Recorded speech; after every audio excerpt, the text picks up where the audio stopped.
ഒരു വാർത്ത ഗുജറാത്ത് കലാപത്തെക്കുറിച്ചുള്ള ഡോക്യുമെന്ററിയിൽ വിശദീകരണവുമായി BBC രംഗത്തെത്തിയിരിക്കുന്നു. വിവാദ വിഷയങ്ങളിൽ വിശദീകരണത്തിന് ഇന്ത്യൻ സർക്കാരിന് അവസരം നൽകിയിരുന്നെന്നും എന്നാൽ സർക്കാർ പ്രതികരിച്ചില്ലെന്നും BBC വ്യക്തമാക്കി. വിശദാംശങ്ങൾ ഭദ്ര നൽകും. ഭദ്ര, BBCയുടെ ഡോക്യുമെന്ററി ഗുജറാത്ത് കലാപത്തെക്കുറിച്ചുള്ള ഡോക്യുമെന്ററി വിവാദമായിരുന്നു. ഇപ്പോൾ എന്ത് വിശദീകരണം നൽകുന്നു BBC?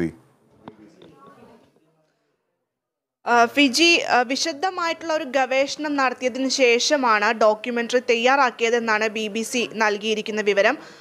അതുപോലെ തന്നെ സർക്കാരിനോട് വിശദീകരണം തേടിയിരുന്നു. ഡോക്യുമെന്ററി ഇറക്കുന്നതിന് മുൻപ് തന്നെ, സംപ്രേഷണം ചെയ്യുന്നതിന് മുൻപ് തന്നെ സർക്കാരിനോട് വിശദീകരണം തേടിയിരുന്നു. പക്ഷേ സർക്കാരിൻ്റെ ഭാഗത്ത് നിന്ന് യാതൊരുവിധ പ്രതികരണങ്ങളും ലഭിക്കാത്തതിൻ്റെ പശ്ചാത്തലത്തിലാണ് അവർ നേരിട്ട് സംരക്ഷണം നടത്തിയത് എന്നാണ് BBC ഇപ്പോൾ അറിയിക്കുന്നത്. മാത്രമല്ല RSSും BJPയും അതുപോലെ തന്നെ VHP നേതാക്കളുടെ എല്ലാം അഭിപ്രായങ്ങൾ ആരാഞ്ഞതിന് ശേഷമാണ് ഡോക്യുമെന്ററി തയ്യാറാക്കിയത് എന്നുള്ള ഒരു സൂചന കൂടി ഇപ്പോൾ BBCയുടെ ഭാഗത്ത് നിന്ന് ഉണ്ടാകുന്നുണ്ട്. ഇന്ത്യ ദി മോദി ക്വസ്റ്റ്യൻ എന്ന ഡോക്യുമെന്ററിയാണ് ഇപ്പോൾ പുറത്തു വന്നിരിക്കുന്നത്. ഇത് 2 ഭാഗങ്ങളായിട്ടാണ് സംരക്ഷണം ചെയ്യാൻ BBC ഒരുങ്ങുന്നത്. അതിൻ്റെ ആദ്യ ഭാഗമാണ് ചൊവ്വാഴ്ച റിലീസ് ചെയ്തത്. ഇതിനെ തുടർന്നാണ് ചില പ്രതിഷേധങ്ങളുമായി BJP നേതാക്കളടക്കം രംഗത്ത് വന്നിട്ടുള്ളത്. അടുത്ത 2ാം ഭാഗം ജനുവരി 24-നാണ് പുറത്തു വരുന്നത്. ഇത് ഇപ്പോൾ നിർത്തലാക്കണം എന്ന രീതിയിലാണ് BJP നേതാക്കളെല്ലാം ഉള്ളത്. മറ്റൊന്ന്, ഗുജറാത്ത് കലാപത്തിൽ മോദിക്ക് നേരിട്ട് പങ്കുണ്ടെന്നും വംശഹത്യയിൽ അദ്ദേഹം കുറ്റവാളിയാണ് എന്നുള്ള തരത്തിലുള്ള ചില രേഖകൾ ബ്രിട്ടീഷ് വിദേശകാര്യ മന്ത്രാലയത്തിന് ലഭിച്ചിട്ടുണ്ട് എന്ന് ചൂണ്ടിക്കാണിക്കുന്ന ഒരു തരത്തിലാണ് ഡോക്യുമെന്ററി ചിത്രീകരിച്ചിട്ടുള്ളത് എന്നാണ്. ഇതിനെതിരെയാണ് ഇപ്പോൾ രംഗത്ത് വന്നത്. മറ്റൊരു കാര്യം ഋഷി സുനക്കിൻ്റെ പ്രതികരണമാണ്.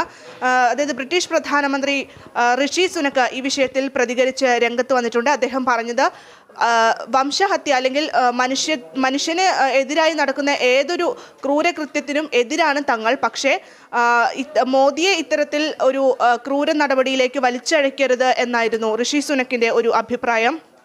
അതേസമയം സാമ്രാജ്യത്വ മാനുഷികാവസ്ഥയുടെ വ്യക്തതയാണ് ഈ ഒരു ഡോക്യുമെന്ററി എന്നാണ് വിദേശകാര്യ മന്ത്രാലയ വക്താവ് അരിന്ദം ബാഗ്ചി ഇപ്പോൾ ആരോപിക്കുന്നത്.